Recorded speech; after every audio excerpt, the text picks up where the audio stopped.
Shalom saudara-saudara, pembacaan kita hari ini dari surat 1 Petrus 1 ayat 6 dan 7. Bergembiralah akan hal itu, sekalipun sekarang ini kamu seketika harus berduka cita oleh berbagai-bagai pencobaan. Maksud semuanya itu ialah untuk membuktikan kemurnian imanmu yang jauh lebih tinggi nilainya daripada emas yang fana, yang diuji kemurniannya dengan api, sehingga kamu memperoleh puji-pujian dan kemuliaan dan kehormatan pada hari Yesus Kristus menyatakan dirinya. Saudara-saudara, dalam dua ayat ini, Rasul Petrus mengajarkan beberapa pengertian mengenai penderitaan untuk mempersiapkan kita menghadapi penderitaan. Yakni, yang pertama, penderitaan adalah kewajaran. Petrus mengatakan pada ayat ke-6, harus berduka cita. Dalam bahasa Inggris memakai kata diperlukan. Jadi melalui kata ini, Petrus ingin para jemaat tidak melihat penderitaan sebagai keanehan, melainkan satu kewajaran dalam kehidupan Kristen. Seorang hamba Tuhan berkata, penderitaan orang Kristen adalah bagian rencana Tuhan. Hal ini penting apabila orang Kristen melihat penderitaan sebagai hal yang seharusnya tidak terjadi dalam kehidupan kita, maka kita akan melihat penderitaan sebagai hal yang mengejutkan. Namun, ketika kita melihat penderitaan sebagai hal yang wajar, itu memunculkan kesiapan, dan kesiapan memunculkan kekuatan hidup dalam penderitaan. Tidak heran Tuhan Yesus juga mengatakan hal yang sama dalam Yohanes 15 ayat 19 ketika ia berkata, "Aku telah memilih kamu dari dunia. Sebab itu dunia membenci kamu." Maka ketika dunia membenci kita, itu adalah hal yang wajar. Maka jangan kita terkejut dengan penderitaan yang akan kita alami di dalam dunia ini sebagai orang percaya. Yang kedua, penderitaan menghasilkan pertumbuhan. Di ayat yang ke-7, Petrus memberikan aspek positif terhadap penderitaan, yaitu memiliki tujuan memurnikan.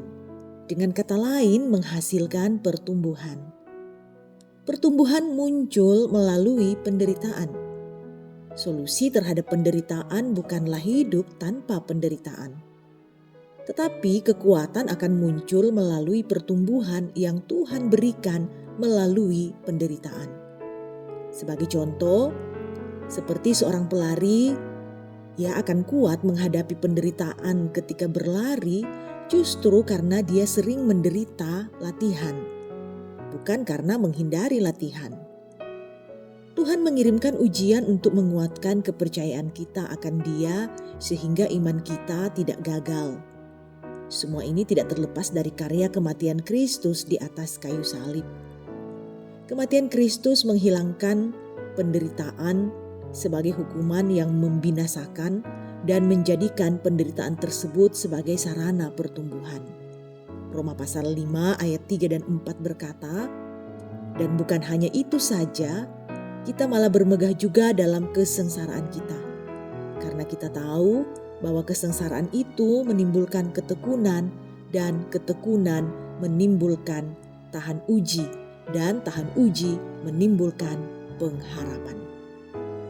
Yang ketiga, penderitaan memiliki tujuan. Dalam ayat 7, Petrus menunjukkan tujuan dari penderitaan dengan mengatakan, supaya kamu memperoleh pujian dan kemuliaan. Memiliki tujuan adalah hal yang penting sebab tujuan akan memberikan makna akan hidup. Adanya penderitaan dalam hidup memang membawa rasa sakit dalam hidup. Tapi tidak adanya tujuan hidup menghilangkan keinginan untuk hidup. Hal yang sama bisa kita lihat pada salib Kristus. Bagaimana tujuan lebih penting daripada penderitaan. Kristus rela mengalami penderitaan yang begitu berat di atas kayu salib bagi kita karena Ia memiliki tujuan. dalam surat 1 Petrus pasal 3 ayat 18. Di situ menunjukkan bahwa tujuannya adalah menyelamatkan kita dari hukuman dosa dan mendekatkan kita kepada Allah.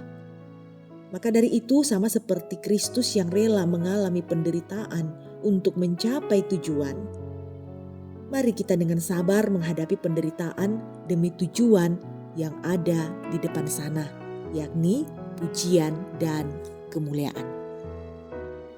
Saudara-saudara, kiranya kedua ayat ini mempersiapkan kita hidup di dunia yang sudah jatuh dalam dosa ini.